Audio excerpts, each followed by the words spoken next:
Hey guys, Nish Quick here, and welcome back to the EXP podcast, where we talk about our experiences with recent and older video games with fellow content creators and friends and whatnot. So today, we're talking about a lot of Zelda stuff, and today I am very honored to be joined by Blood Aura. So Blood Aura, you want to give a little introduction on what content you create and what stuff you're into real quick? Yeah, so I am Blood Aura. Hello. I am a huge fan of all things Nintendo and anything JRPG related, but I do variety content. I post mostly videos on Xenoblade and Pokemon, and I also mostly stream on Twitch. So yeah, his channel, his Twitch channel, and his YouTube channel will be linked in the description below. You guys should definitely check him out. So today, we're coming off the heels of a very, very hype, very big Tears of the Kingdom trailer. We have other discussion points which we want to get into a little later, but let's focus on Tears of the Kingdom right now because, oh boy, that is the only thing I've been able to think about for the past, like, the past 24, 48 hours. It's been Tears of the Kingdom. So, Blood Aura, how are you feeling? Because, like, I had my reaction, I had my live stream. How are you feeling about this awesome Zelda trailer that we got? So, as you may or may not have seen, I was a little bit sketchy about Tears of the Kingdom at first, because I didn't want to get my expectations too high. And then I saw like the first trailer, and I was like, all right, that looks cool, but like I wish they'd show a little bit more. And then I saw the second trailer, I was like, okay, this looks like it's gonna be fun. And then I saw the third trailer, and my expectations were blown out of the water. Like, I am so hyped for this game to come out. I wish I recorded a reaction to that, but I had to work, unfortunately. Yeah. But Nish Quick had a great reaction. Oh yeah, that was fun. But I will say, like, I've been following this game for almost 4 years now, ever since it was announced in 2019 as the elusive sequel to Breath of the Wild. And that first trailer, like, I still have my reaction. This is before I even had a channel. I have my reaction on Snapchat. I was, like, watching it, and, like, I recorded a Snapchat story. I was like, what? Breath of the Wild sequel, what?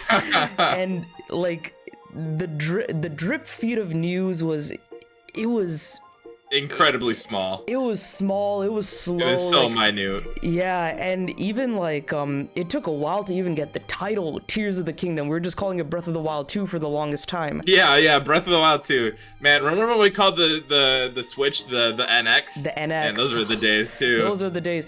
The days of Zelda, Wii U, and the NX. Ooh. Yeah. Yeah, but the whole thing with Tears of the Kingdom is all of us Nintendo and Zelda fans were waiting for the big blowout trailer, the big story trailer with story and lore and teases and all that. And we finally got that yesterday. And it's everything we could have hoped for, and it's very akin to that original January 2017 Breath of the Wild trailer with all the story beats and all the memories and all that. So that was really cool. So I wanted to ask you, what was your favorite part of this trailer, and, like, what are some things that really stood out to you? So initially, like, for the second trailer, when they showed the fusion stuff and everything that you could do, they definitely took, like, the sandbox that was already, you know, Legend of Zelda Breath of the Wild, and they really expanded upon this and made it just, like, the biggest, like, you know, playground that we could possibly have. And I told a couple people before, when the third trailer was announced, I was like, man, I really don't want a third trailer, honestly. I'm just enjoying the mystery of what the game is going to be. You know, we've only gotten, like, tiny little tidbits, and I wanted to see all of that, like, in the game itself to have, like, my purest, most raw reaction. But then watching this trailer, we needed this trailer. It just sent the hype. It sent the hype through the roof for, like, I don't think I've seen, like, any negative opinion on the most recent trailer. Same. And the thing is, a lot of people were saying, oh, this is just a $70 DLC, or this is just an add-on or whatever, and everyone is pretty much convinced now that this is a genuine sequel to Breath of the Wild. And I was a believer from the start, but I can honestly kind of see some of the arguments that people were giving and the reservations that people were having. But I could see that for like the first trailer. Yeah. But like then there were like not as many arguments for like the second trailer, but the third trailer, like I said, it blew everybody's expectations out of the water. Yeah. What was your why don't we go over how you felt about the trailers, and then after that we can go over the trailers like piece by piece. Oh, okay. Well, I'll start all the way back at the very first E3 2019 trailer. That was very interesting because that was just sequel to Breath of the Wild, and I honestly didn't know how to feel because that was 2019. I was still playing Breath of the Wild then. It was 2019. I forgot. I know, yeah. It was such a long time ago, and I was still playing Breath of the Wild then. Like, it was only 2 years after Breath of the Wild release. That's why I was so shocked to see a sequel to this game. I was like, oh, this is like a DLC Wave 3 or something, right? And then at the end, it said sequel to Breath of the Wild. I was like, oh my god. I was not expecting this. So that was very hype because we saw like Ganondorf reanimate, come back to life. And then 2 years later, we got the reveal of the Sky Islands. And that was a big like revelation to me because I didn't really... Like, I wasn't expecting that. I was expecting just, like, simple Hyrule, like, things might change. I didn't expect an entire Sky Island up there. See, when I saw that, I was a little bit worried, because I was like, okay, they didn't change any of the ground, and they only added, like, a second layer into the sky. Yeah. And then there was the speculation about the underground, which I guess I don't know if we technically... have an underground or if there's dungeons or whatever. We'll talk about that later. Yeah, we can get into that later. I have my theories on that. But yeah. I will say the least hype trailer, I guess, was the trailer from last year, September 2022 in the September Direct. It was just cave paintings and then Link skydiving, and then I guess the best part of it was we got the title and the release date, which was very nice. That was the one where they had like the glider. Like yes, that was the first. Yeah, with the glider. The cave paintings were cool, but it was not very much to go off of. And then the February trailer we got this year was it was good, but a lot of people were like, it wasn't as hype as we needed it to be. I still enjoyed it. I think it was cool. That gameplay presentation was amazing. We saw Fuse, Ultra Hand, Ascend, and Recall. That was amazing. Loved every bit of that. Yeah. This trailer, I would argue, is better than both Breath of the Wild trailers we got. Like, all the way back 2016, 2017. This trailer we got yesterday was better than both of them because it showed cooler stuff. It showed very, like, interesting story and lore-related things that I really want to know. It just, like, I don't know about you, it made me want to play this game now. Like, it showed the actual characters that are going to be in the game off for the first time, and we can go over those later. But they just we definitely needed this last trailer. Most definitely. So let's just dive straight into the trailer. Let's talk about it. Before that, let me just say how badly we needed this last trailer. I didn't even have the game pre-ordered until after the last trailer. I just went and pre-ordered it today. That's great. Yeah, because I was still waiting. I was like, I'll just get it. Like, now I was like, I need a pre-order because I need to be playing it day one. It's cool because they're being very mysterious with this marketing. I'm honestly fine with that because there's so much in this game that we don't know and we're gonna discover ourselves, which I'm very excited about. But also I'm like, I want to see more, but like it's gonna be great. It's gonna be great. I'm very excited. But anyways, let's move on to the trailer. Let's talk about what our favorite things were. I'll start off real quick. I'll say, of course, seeing these new characters was amazing. There's that new, like, I call him the Zonai deity. He's like that goat guy, the guy who looks like a goat with the white hair. I have some theories about him. I don't want to give away too much because I have videos on this as well. And there's that woman who looks like Zelda, who is like, she's got that Zonai like outfit on, but she looks like Zelda, and she's like using what looks like Zelda's powers. So that's also a little confusing, but also interesting. I'm like, I want to know more about that. But I think just seeing some of the really cool gameplay stuff, that is happening within Hyrule and in the sky as well. Like Link skydiving into those lasers, Link activating that Ultra Hand contraption and it firing those lasers, Link having that stone Gundam thing and he's fighting a stone talus with that. That was all that was just awesome. And just hearing the voices from these characters, seeing Ganondorf again, oh my god, that was amazing. But Bloodora, what were your highlights of this trailer?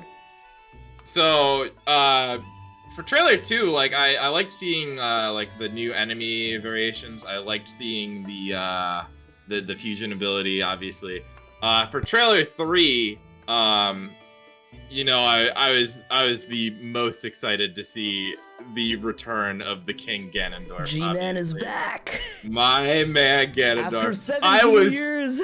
I was so disappointed in the OG Breath of the Wild when it was just it's just a cloud. Like, yeah, he's just Pig Ganon or whatever. And now we have the man Ganon back in his design, looks amazing. But on top of that, we got to see like a lot of other characters. We got to see like the quote unquote the new champions, and they actually look like they fight alongside Link in the game, which is pretty cool. I don't know if there's gonna be a. Have you played God of War Ragnarok? Halfway. Okay. Well, basically, if you're where exactly in the story are you right now? It got to the spot where I think we defeated Thor's brother or something, if I'm remembering correctly.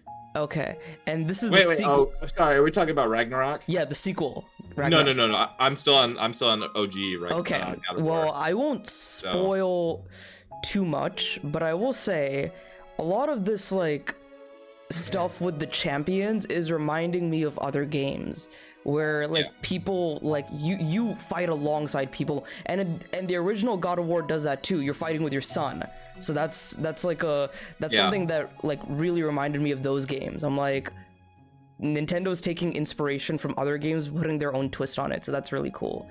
Because part of me thinks that it might be, I don't want to put this into the ether, but it's just what I'm thinking, that it might be like a co-op mechanic too.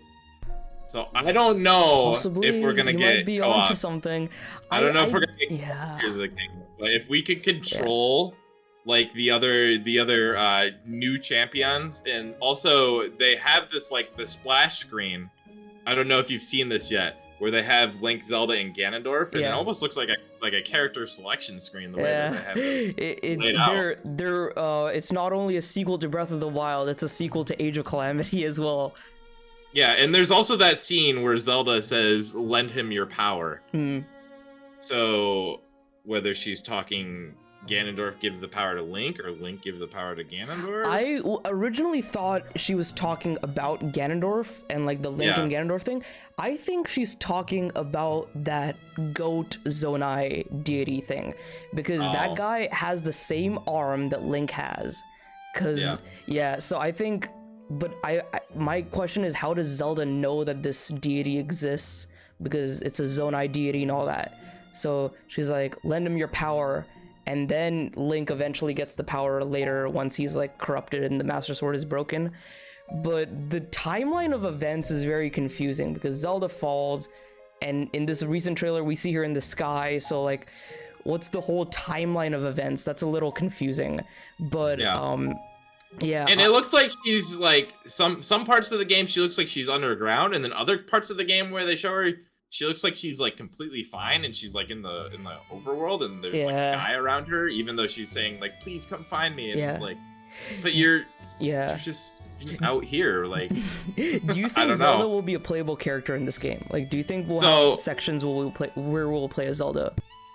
Other people have covered this, but I do think, in my opinion, I think that we will have playable character, but she's going to play like original Breath of the Wild Link, like everybody's been speculating.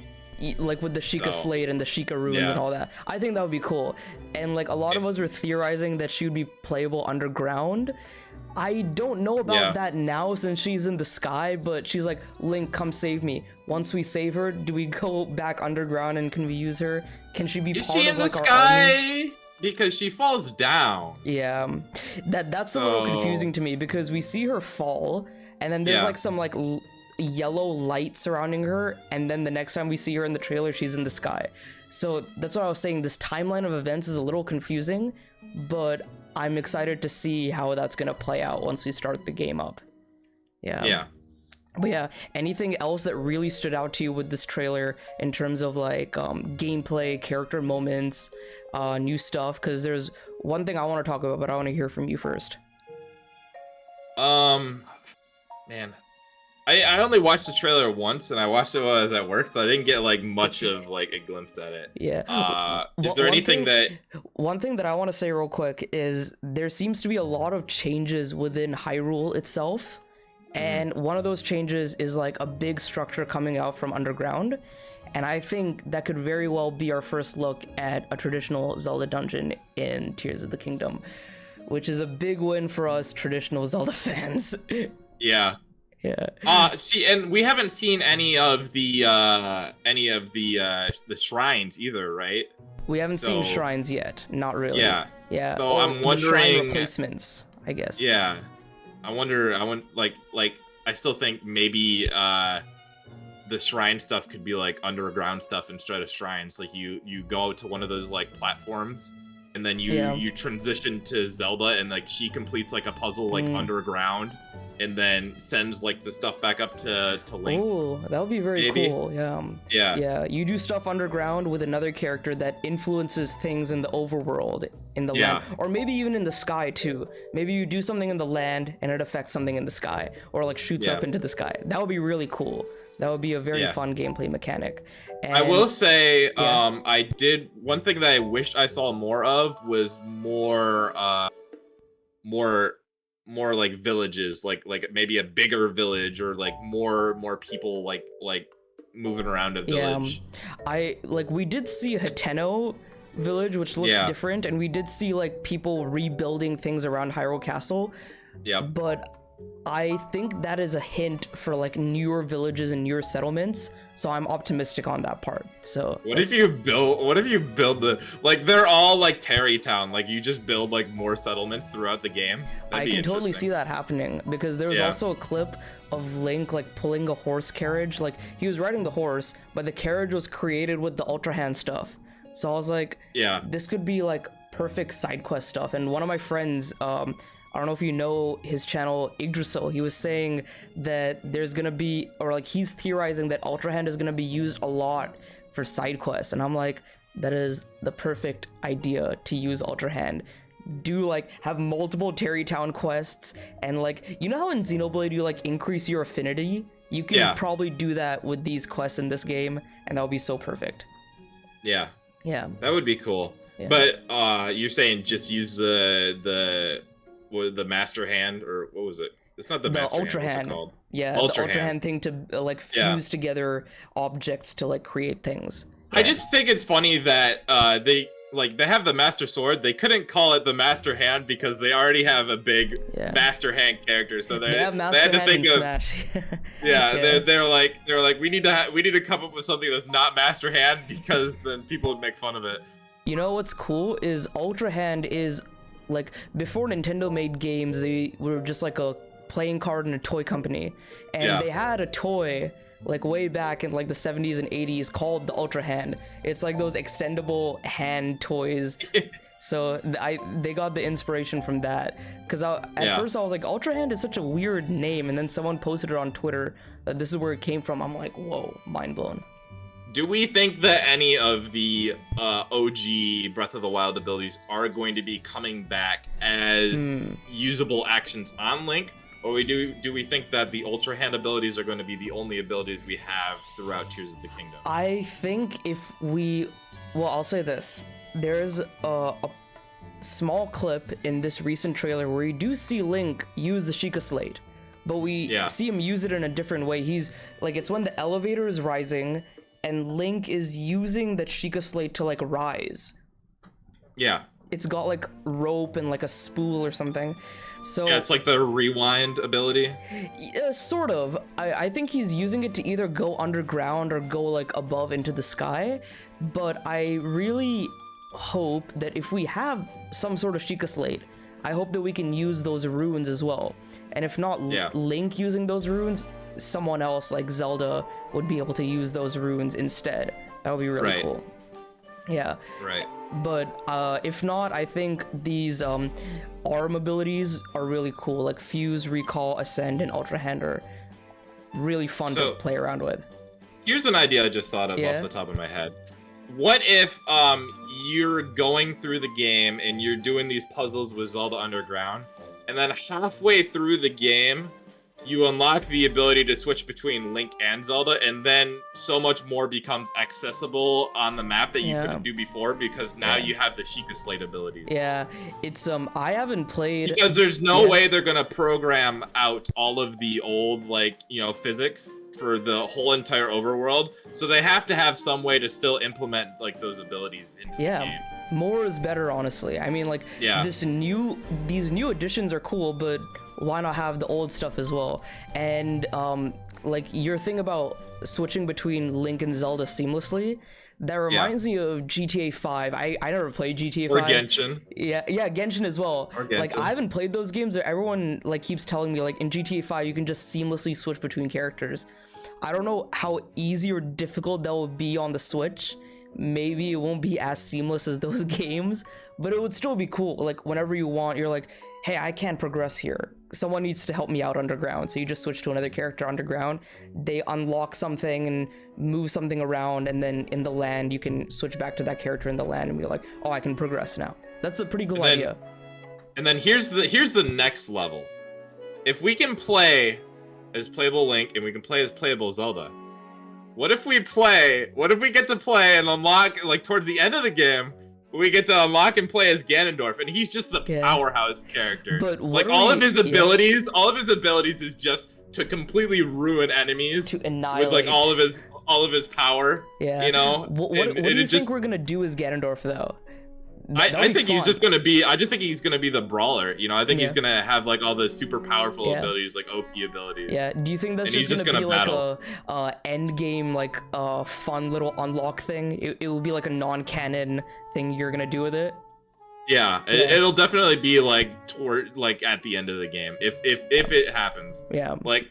Now I'm getting too excited for this. I need to lower my expectations, but I just had to throw it out there because we're talking about playable Link and playable Zelda, and they are correlating the three a lot. Like, obviously, you know, they're the Triforce, but they're correlating them a lot in Ganondorf in everything now. And I don't know if you've seen this yet or not, but also in Splatoon 3, they already have a Splatfest for the power was encouraged. Yeah. And they show Ganondorf, Zelda, and Link in there, so they're really pushing Ganondorf, Zelda, and Link. Like, it's cool. I know they're the main three characters, but something in the back of my head has me thinking like, maybe we play as Ganondorf. Yeah. Maybe they go all out. Yeah, because it's just nice to see the Triforce trio back in full swing after 17 years. Like, last time. Has it really been that long? Yeah, like, I mean, you could say Hyrule Warriors on the Wii U, but I don't consider that canon. So the last official time. It should be canon, but yeah. But the last official time was Twilight Princess in 2006. So yeah, it's been a while. Yeah, so we actually have another reason for recording this podcast today. We got into a bit of a scuffle over a friendly discussion. I'll say that a friendly scuffle. We have a differencing of opinions on Zelda games. So Nishquick over here posted a video saying that why don't you tell him? Basically, my video, which the people who are watching this podcast right now, you should watch that video, linked in the description below and on my channel. Yeah. It's titled Wind Waker is my least favorite 3D Zelda game, and here's why. And I will say this. I've played all the other, like Ocarina of Time, I've played 6 or 7 times. It's my favorite video game of all time. So I played that many times. Majora's Mask, I've at least played it 2 or 3 times. Wind Waker, I've only played it once. Whereas Twilight Princess, I played it 2.5 times. Skyward Sword, I played it 3 times. And Breath of the Wild, I have not played it multiple times, but I played Breath of the Wild for at least 300 hours or more. Over the course of 2 years, the only game I was playing was Breath of the Wild. And then, like, I picked it up again a few years back and did some more stuff in it. But, like, my point is, I haven't played much of Wind Waker, and I need to change that. So I will be streaming it on the channel whenever I get the time. But my, like, what me and Blood Aura wanted to talk about today is I wanted to change your mind about Wind Waker. I also wanted you to have your opportunity to give your defense of Wind Waker and kind of tell me why I may be wrong. And I'll give, like, my defense of other games, like, particularly Skyward Sword and Ocarina of Time, but I want to hear your experience with Wind Waker. And, like, why you think, or why you like it so much. So let me just start off by saying this. Twilight Princess is my favorite Zelda game. And then after that is Breath of the Wild, obviously. And then after that, my third favorite Zelda game is Wind Waker. Now,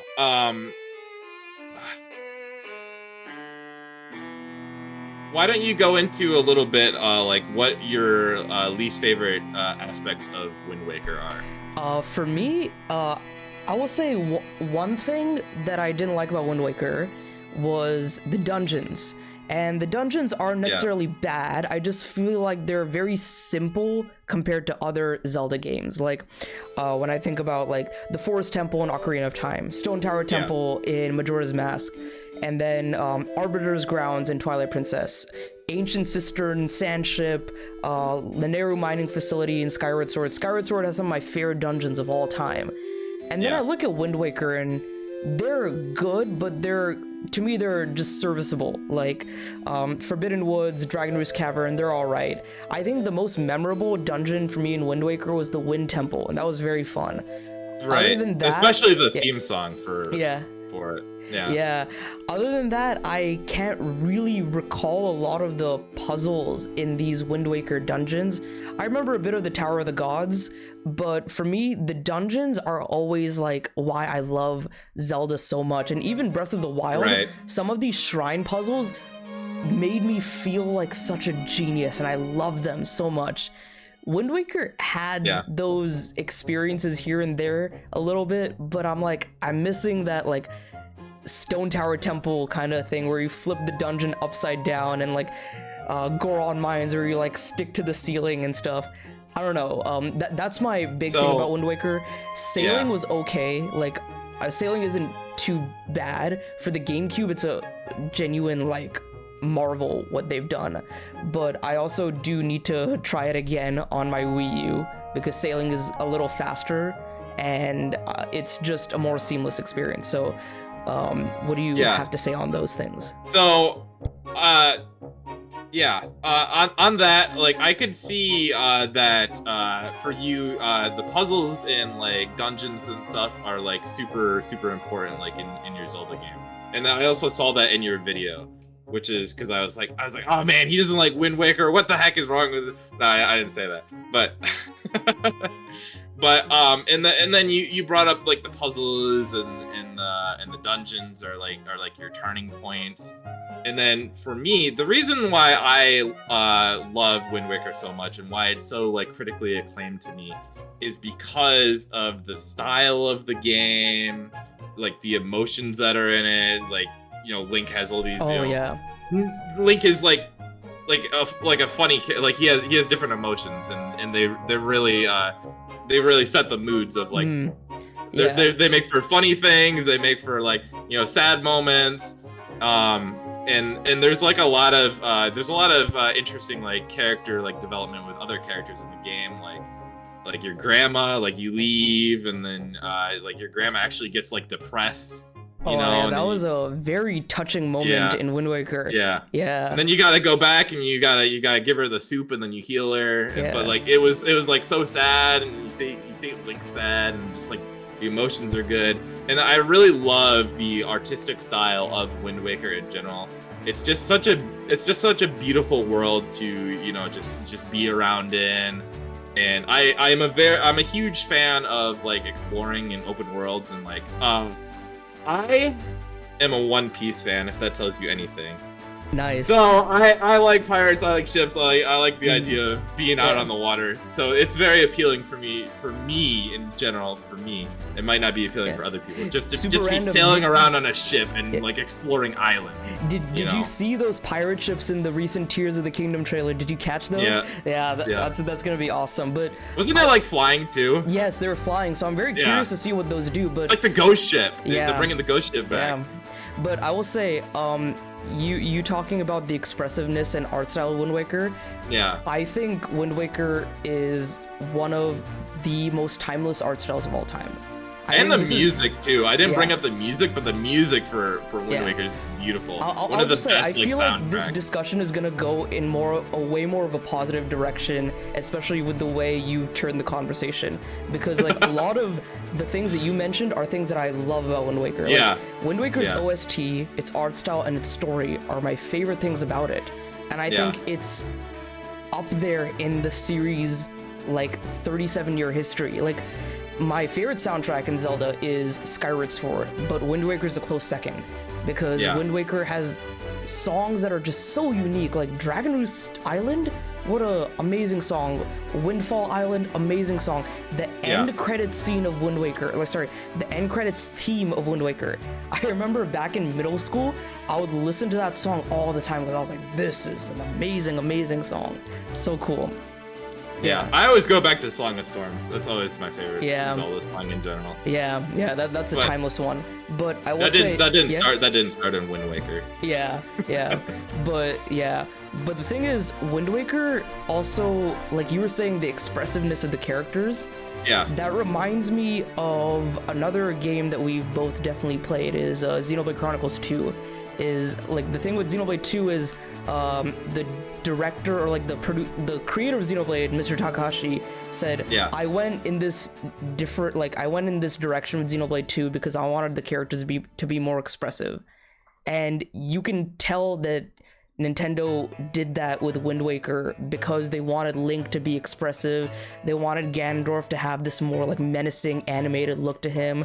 They wanted Zelda to have that spunky pirate attitude, and it really, really paid off, especially with Link. His reactions are great. Yeah. It's definitely like the most like cartoony looking like Zelda game, obviously. But even with like the funny moments and the cartoony moments, there are a lot of like serious and like deep moments in it too. Oh yeah, and I will say the reason why I like Wind Waker's story so much is because of this simple fact. Like I think the story is pretty good. I prefer stories maybe like I don't know how I would rank the stories in Zelda, but Wind Waker is up there, and the reason why is because, you know, this whole like cycle of the hero is reincarnated and his role and his purpose in life is to like fulfill that hero destiny. I feel like this Wind Waker Link was not meant to be that hero, but he was just put in that place because he was like, oh, my sister is kidnapped, I have to go find her. Oh, this thing happened, I have to go fix it. And this boat is like telling me to do all this stuff, so I'll do it, whatever. But he has to prove himself. He has to prove himself to the gods so he can get that Master Sword. And then he has to prove himself to the gods even more and find the Triforce himself and be like, I am now the hero. I wasn't meant to be the hero, but now I am. And he's just like this little kid, and he can do it. Yeah. Isn't he like also canonically like not a reincarnation of Link too? Yes, I don't think he is a direct descendant of the Hero of Time. Like, I'm sure the comments will correct us if we're wrong. Probably. I am certain that the Hero of Twilight from Twilight Princess is a direct descendant because of various story hints and because of how the hero Shade, who is confirmed to be the Hero of Time from Ocarina of Time, how he talks to the Hero of Twilight and Twilight Princess. There's like that ancestrally bond there. Whereas with Wind Waker Link, he has to prove himself to the gods, and I found that very cool. Yeah, for me with Wind Waker, the only gripe I had was the dungeons, and the dungeons felt like bland to an extent. And dungeons are just a huge, big part of Zelda to me. And a lot of people might say in the comments, then Nishquick, why do you love Breath of the Wild so much? I love Breath of the Wild because there are a lot of puzzles in Breath of the Wild. Breath of the Wild like almost yeah. everything in like even overworld. There are like puzzle aspects to the overworld too. Yeah, so and that's like why, it's like super puzzle heavy. Like finding Korok seeds and doing random stuff, and like Breath of the Wild did a whole new take on the puzzles with the physics that you can use with the Sheikah Slate and all that. That was just genius and so much fun. I'm excited to see how that's done in Tears of the Kingdom, because we can see him doing a lot of interesting things in the Sky Islands. But yeah, Wind Waker overall, very great game, amazing art style, amazing music, amazing story. The dungeons, but here's the thing. I don't know if you knew this, but Wind Waker had some cut dungeons. So if they ever do a Wind Waker remaster on the Switch, I hope they bring back those cut dungeons. Wait, how do you feel about that? They should like they did add like more things for like the HD remaster to Wind Waker. I would welcome any other added stuff that they add into like a port, like a remake of Wind Waker, or a port of Wind Waker, or whatever they decide to do. But yeah, I wouldn't be opposed to new dungeons and stuff that they add in. I just like the exploring aspect of Wind Waker in general. I just love being in the world, you know. Yeah, and what's nice is, like you said, exploring in Wind Waker, the music when you're riding your boat is just immaculate, amazing. Yeah, it totally fits the mood. Yeah. But and like the because I'm a One Piece fan, the cartoony characters, like I'm used to it, and I like the gags, you know, like they have like Tingle, or like the children that circle you in the village, like the gangster children. There's just so many like fun. There's so much fun that they do with the characters. Yeah, Wind Waker has like that's something else I appreciate about Wind Waker, because it's one of the more like, you know, funny cartoony ones for me. But a lot of people like more like serious Zeldas, or like you said, you like more like the harder puzzle aspect, or better dungeon design.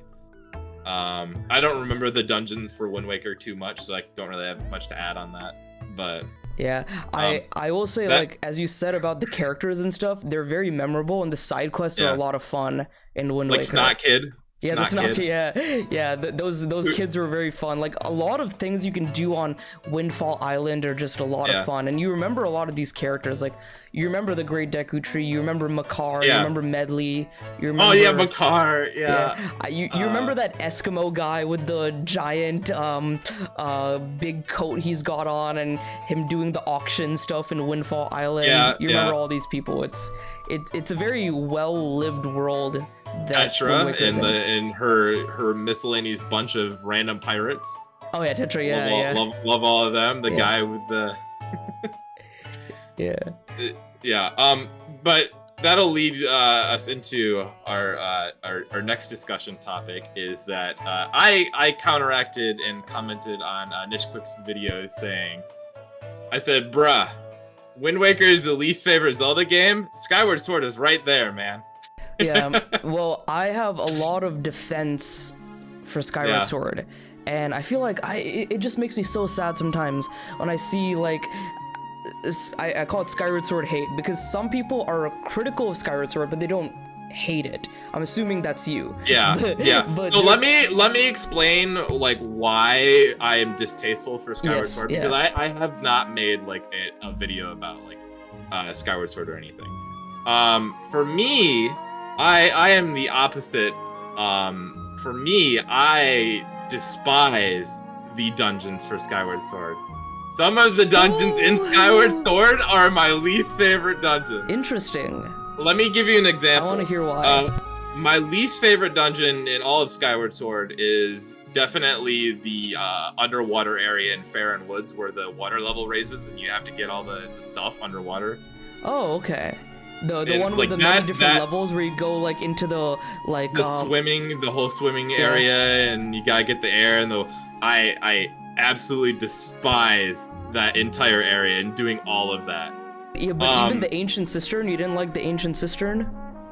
Remind me, it's been a while since I played. That was the one with the Buddha statue, where you get the whip, and you like raise and lower that Buddha statue, and you go underground, and you find those cursed bokoblins and those cursed bats, and it's like the top layer is like this heavenly, serene, like it looks like heaven basically. It's all golden and like bright, and then you go underground and it's like hell and dark and like gritty and grimy, and then you like climb up that rope, and the cursed bokoblins are climbing the rope, trying to get you, and then they like grab onto you and you have to shake them off. And then the final boss is Koloktos, who's that robot with the scythes and scimitars. And you use the whip to like grab those off of him, and you pick up his own swords and slice him down with his own swords. Yeah, I remember that. That fight was clean. The thing I will give Skyward Sword some praise. They had some really good boss fights. In general, like especially like Giriam, he's just such a I believe I'm pronouncing that correctly. Giriam, Giriam. Close enough. Yeah. Giriam. He's such an amazing character for me, and like Bruce. But like my second gripe about the game in general is just like the art style that they decided to go with for the game, because like I think like in Skyward Sword in specific, like Link is probably like the Skyward Sword Link is probably my least favorite design Link out of all the games. Yes. Do you like his design for Skyward Sword? I like his design. I think he looks good. I hate that Link and I hate that Zelda. I like both of their designs. I think they're. You like both of their designs? I don't like either. I like them both because that whole game looks like a watercolor painting, and I love it because it takes elements from both Wind Waker and Twilight Princess and meshes it together to make like a best of both worlds kind of thing. So when I first played it, I was like, cause I played it like way back when I was like much younger, and I realized like before it released that there was the Twilight Princess side where everyone's like, oh, gritty, realistic Zelda, and then there was the Wind Waker side where everyone's like, animated kid Zelda, and then that was such a huge drama back in the day too. People were so mad when Wind Waker came out. It was the funniest thing ever. But Skyward Sword to me felt like a best of both worlds of the two popular art styles of Zelda, and they're meshed together, and it was really awesome. So I personally liked it, but for me, like there were some highs in Skyward Sword, but there were like many lows for me. I will say it's like the linearity and the exploration wasn't that good in Skyward Sword, like in hindsight, because I will say the ocean of Wind Waker will beat the sky of Skyward Sword any day, and I'm sure you agree. That's another gripe of mine is the sky. It's so like difficult like navigating, especially with the Wiimote. I didn't try it. I haven't played it on the Switch because I have bad memories of Skyward Sword. But maybe I'll retry it someday. But like for me, like I like some of the characters like Bruce and Girahim,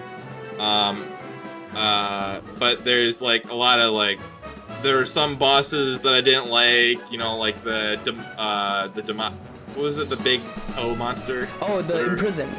Imprisoned, yeah, like you have to do that wasn't fun. That battle so many times. And then Mike Wazowski, you fight Mike Wazowski in the game. And Mike Wazowski. Yeah. And then there's like the the Dark World area where you have to go and you get all the orbs. The Silent Realm. Yeah, I don't like doing those. I enjoyed that because it was like tense and scary, and like if you ran out of time, then you're screwed.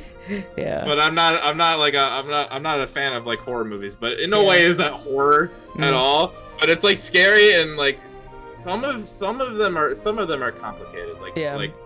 Like at least one of them is pretty complicated. The Elden Volcano one and the Skyloft one were very difficult. Like the Faron Woods one was pretty easy. The desert one was all right. The Elden and the Skyloft one were hard, and I was like tense. I was like, oh, I can't do this. Yeah, it was fun though. Yeah, it was fun. But I think Skyward Sword really excelled with the dungeons because what it did very well. There are a couple memorable dungeons for me. Yeah. Like I really like obviously I like the ghost pirate ship, you know, and I'm trying to think. There's another, the one where you're in like the desert area and you do like the thing to rewind time. Yeah, that's the Lanayru mining facility. Yeah, that was you that hit was the pretty thing memorable in the to center me. and everything goes back to the past. Yeah. Those are fun. Yeah. I think Those are two memorable ones for me. Yeah, Skyward Sword to me really excels with its dungeons because like I like when a Zelda dungeon really plays around with the environment and like does some like really cool thing with it. Like the example I gave, Majora's Mask flipping the dungeon upside down, or in like Skyward Sword Ancient Cistern, you going through like 3 different levels, like the top, the middle, and then the underground where it's all like creepy and mysterious. And then of course the sand ship and the Lanayru mining facility, hitting that time shift stone and flipping everything back into the past. That was also really, really fun.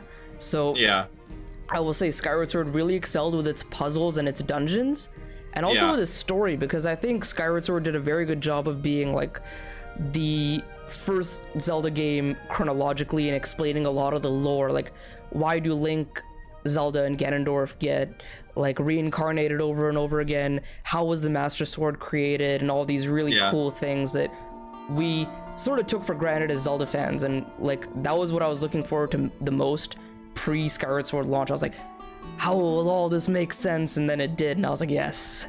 How'd you feel about Demise? Oh, I love Demise. You like Demise? I actually personally think, this is just a personal opinion of mine, Demise is my personal favorite boss battle of all time.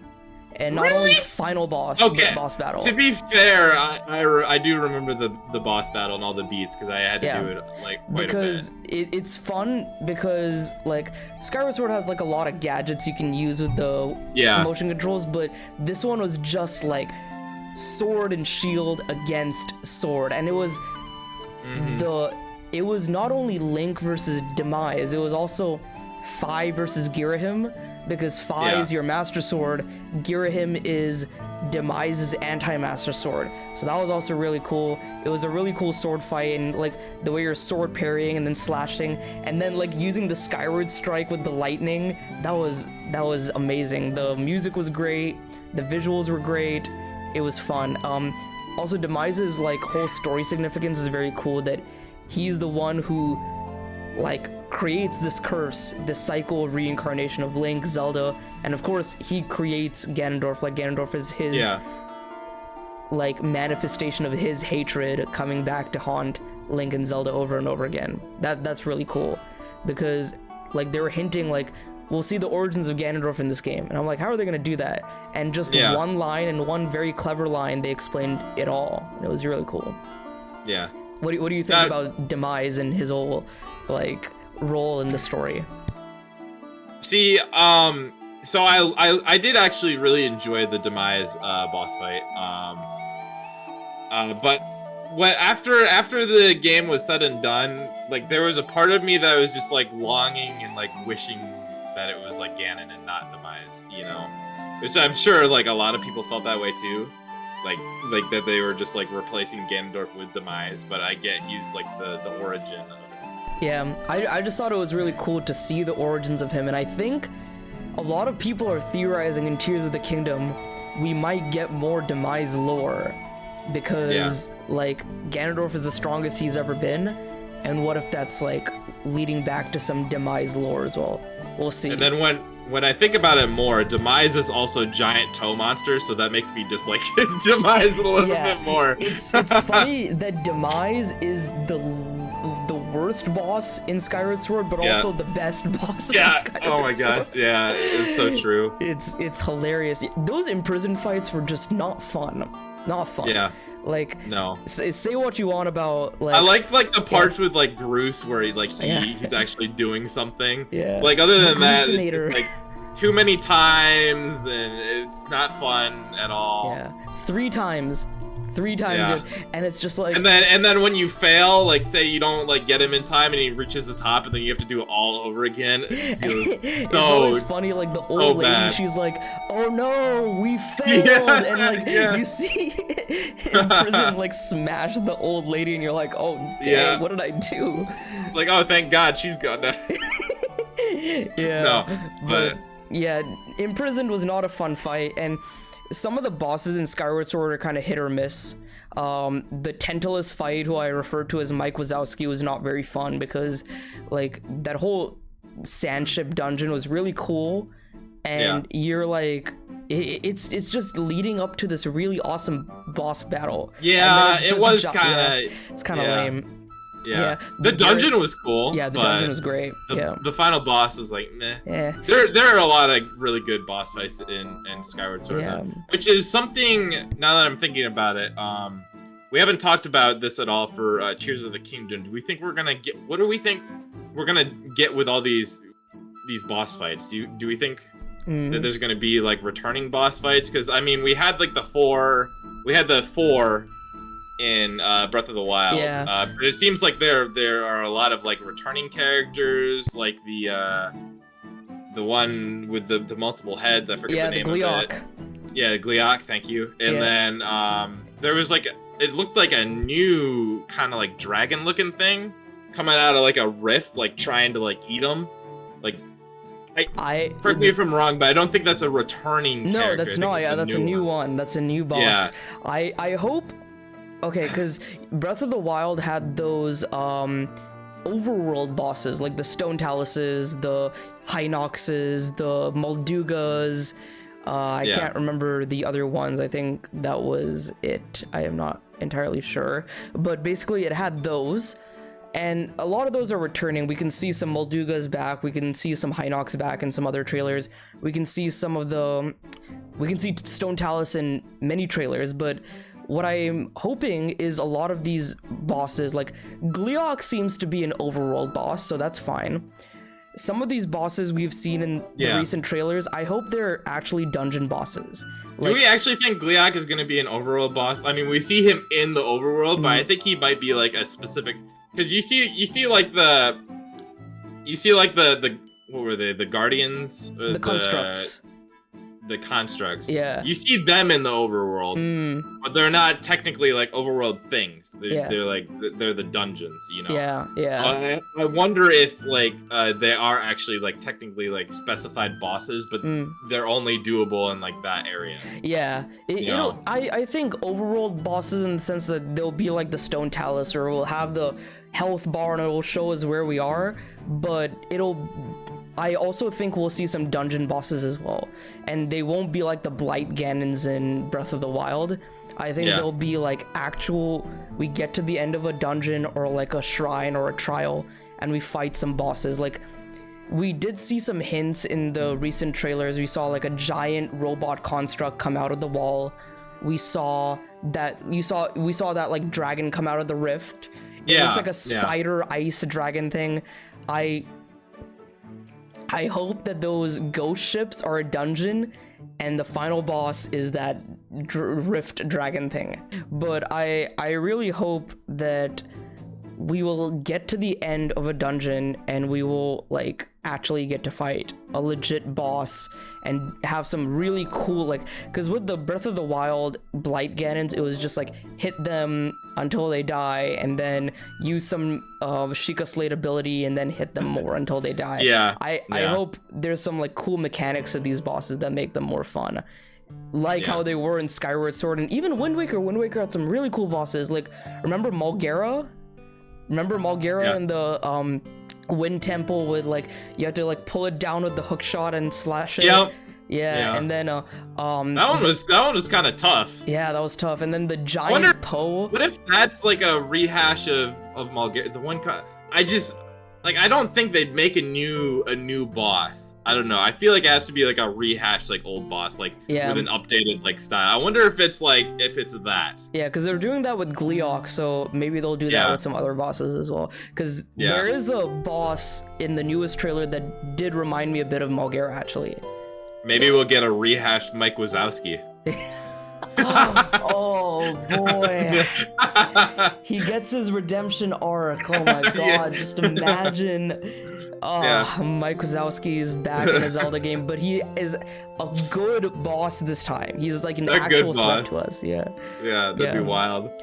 Do you think your opinion at all of Wind Waker has changed over our recent discussion? Like, you think of it like a little bit more highly, or are you like in the same boat? I would say I'm sort of in the same, because I feel like a lot of the things about Wind Waker I still liked a lot, like the story, the music, the characters, the art style is things I already liked, but those dungeons still stick out like a sore thumb to me. But I am willing to give it another try. I will play it again, and I will stream it. So you guys who are watching this video, and you of course too, Blood Aura, can check that out as well. And let me ask you, did your opinion of Skyward Sword change a bit during this discussion? So, I got reminded about a lot of good things about Skyward Sword, but as I was thinking of it, I got reminded about a lot of like things that I don't like about Skyward Sword.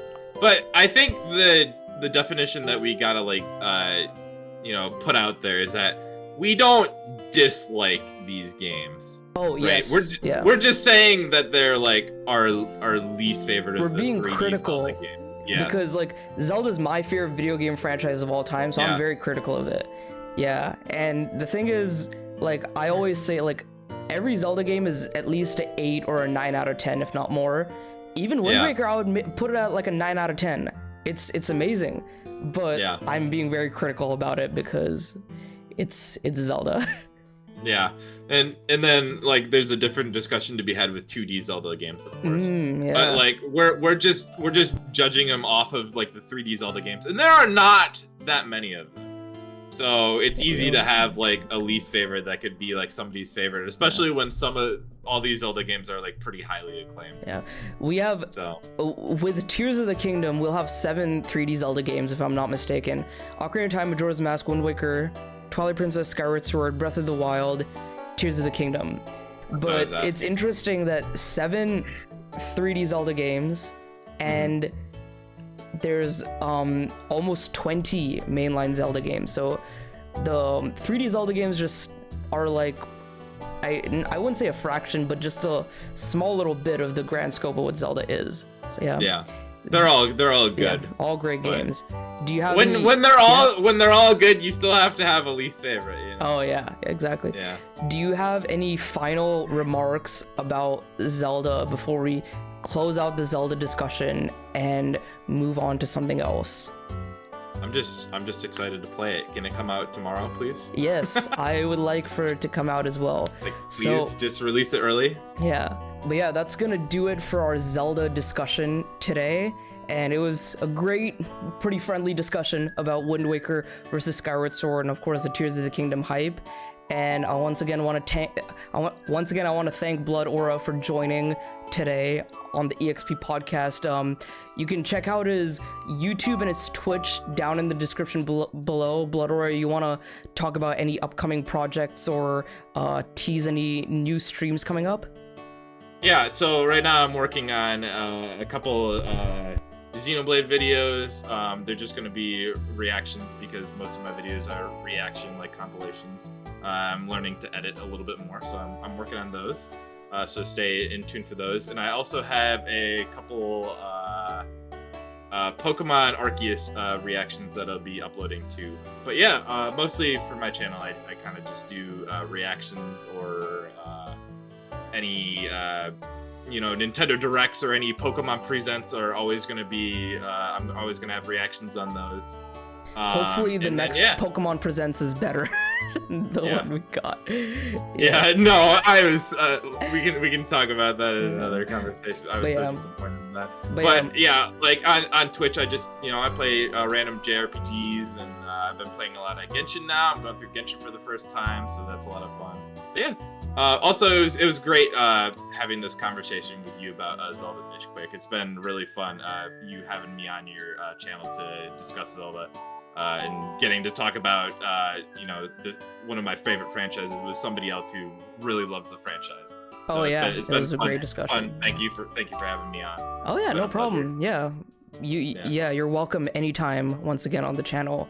Whenever like Tears of the Kingdom releases, whenever Xenoblade releases. Yeah, it will be fun. And look out for another video we have planned. We're just gonna talk about our hype for Xenoblade Chronicles 3's Wave 4 DLC. So we'll see you guys in the next one. This is Nishquick and Blood Aura signing off. Have a great day. Later. See ya.